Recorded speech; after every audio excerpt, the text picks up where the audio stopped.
A segunda-feira fechou com o dólar valendo R$ 5,65. É o maior patamar em 2 anos e meio. Por isso, a gente abre aqui a conversa, incluindo... Pedro, não sei se você viu, mas a tua moeda acho que não está valendo muito hoje, porque nem no enquadramento... Pera lá, gente.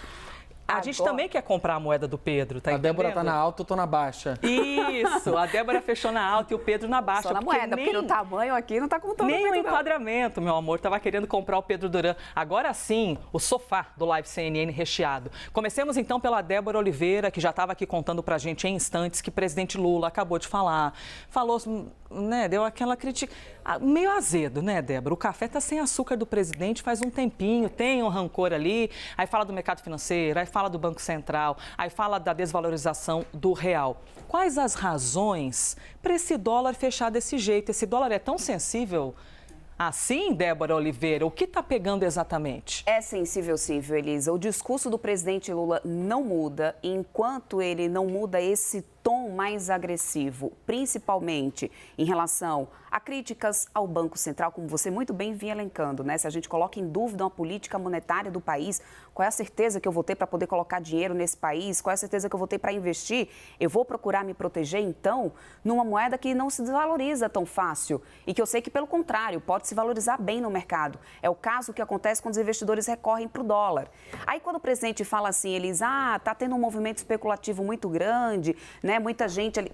Também tem razão o presidente, mas isso acontece justo por causa desses riscos que eles aumentam, de acordo com que o presidente Lula também coloca em dúvida, por exemplo, até a política fiscal do país, quando não coloca na mesa a discussão para poder cortar gastos, que é uma cobrança muito grande que tem do mercado.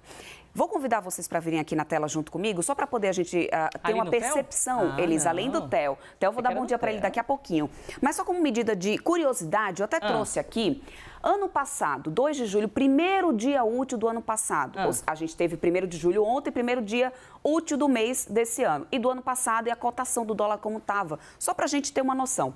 2 de julho do ano passado, o dólar fechou a R$ 4,78. Ontem, 1 de julho, R$ 5,65. Quem guardou o dólar saiu ganhando, né? Qual a diferença? Sai ganhando. $1 que eu guardei em casa, $1 que eu pensei, gente, não vou vender, não vou comprar nada no futebol, vamos guardar $1, tá vendo, querida? Pedro, é esse seu raciocínio que funciona na cabeça dos investidores. O que ele pensa? Eu vou comprar aqui o dólar porque eu sei que o país não tem ali um futuro fiscal certo, tem uma política monetária que também está sendo colocada em dúvida pelo presidente, então eu vou comprar o dólar, vou guardar ele aqui comigo, porque eu sei que o dólar vai valorizar, eu vendo quando estiver em alta. Se guardou, se deu bem. Esse é o raciocínio. E aí a galera vai comprando esse dólar para poder conseguir se proteger dessas oscilações que a gente tem tido na nossa economia. Aqui a gente tinha o dólar 4,78 porque a gente tinha reforma tributária ali em andamento, discussão em andamento, arcabouço. Lembra? Um ano atrás. Exatamente isso acontecia. Então eram sinais de que o percurso dali da economia estava indo num trilho que estava trazendo confiança ao mercado. Só que quando a gente tem ruídos, que foi o que Haddad falou ontem, no final do dia, ele mesmo admitiu, tem ruídos acontecendo. Que ruídos são esses que o ministro falou? A falta de comunicação de como levar os bons números da economia para o mercado. Isso foi o que o ministro pontuou de cara. A gente tem arrecadação aí recorde, inclusive ele ontem confirmou que mais um mês a gente vai ter mais uma arrecadação recorde, só que isso não se mostra suficiente para bater as contas do governo. E aí quando a gente não consegue comunicar bem, e aí a gente tem falas que tem um tom um pouco mais elevado, inclusive como tem acontecido, isso traz a falta de confiança do mercado, que é justamente em cima dessas últimas entrevistas que o presidente Lula tem dado. Hoje mesmo, há pouco, ele estava ali já falando, como a Elisa muito bem lembrou. E isso, toda essa comunicação ruim traz a instabilidade, as incertezas, as palavrinhas que o mercado não gosta, Elisa. Ô, Débora, inclusive a gente estava aqui ontem falando sobre 1 ano e meio de governo e o Pedro falou pra gente um lance sobre comunicação mesmo, né? A maneira como você põe na roda essas coisas e a interpretação, né, Pedro? Que o receptor da mensagem tem a respeito, até antes da Débora chegar ali nas interpretações do mercado, porque o mercado a gente sabe que Lula não teria sido eleito nem para síndico de prédio.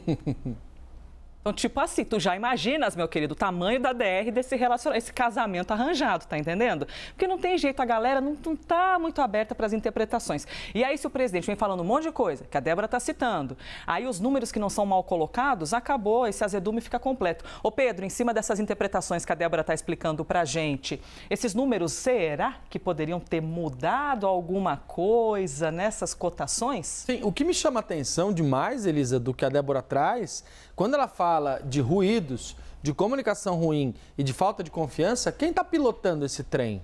É o próprio governo. Então, o governo está apontando os erros dele próprio.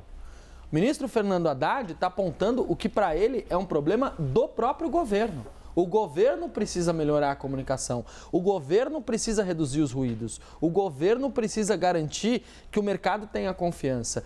O mercado vai ter sempre um nariz torcido com as gestões do Lula, do PT? Talvez. Mas engoliu o Haddad. Com gosto amargo, mas engoliu o Haddad. E surpreendeu quando isso ocorreu, né, Débora? Você falou isso muito pra gente. E o olha, mercado até que conseguiu engolir. Eu volto para o ano atrás, Elisa. A gente tinha um dólar na casa dos 4,78. E era um outro cenário, né? Era um outro cenário em que o governo e Haddad, circulando muito bem, estava conseguindo conquistar essa confiança. Conquistou essa confiança, a gente tinha um dólar aqui. A gente começou 2024 com um dólar na casa dos R$4. Começamos o ano assim.